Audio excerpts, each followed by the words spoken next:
Hola, soy la doctora Susana Crespo y quería hablaros de un problema muy común hoy en día, que es el tema de los ronquidos, que se debe a que la vía aérea es reducida y se disminuye el paso de aire mientras se duerme. Y esto repercute en un sueño poco reparador y que genera problemas sociales también, además de salud, muy importantes. Y esto tiene una solución a nivel dental. Se puede colocar una férula en la parte de la arcada superior y otra en la arcada inferior, con una guía que lo que hace es que posiciona la mandíbula más adelantada y favorece el paso de aire en la faringe, porque aumenta el espacio.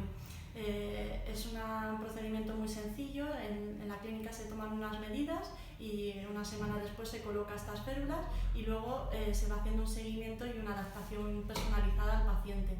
Se va adelantando cada vez más la mandíbula hasta que se deja totalmente de roncar.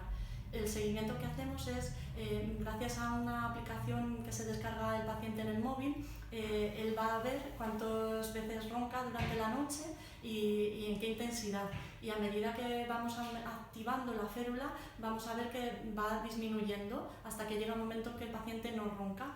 Notará que descansa mejor y bueno, pues es una solución muy fácil y que incluso personas con apnea del sueño, tanto leve, incluso gente con apnea grave, donde no tolera el CPAP, que es la máscara esta de oxígeno que lleva mucha gente, pues se pueden ver beneficiados de este tratamiento.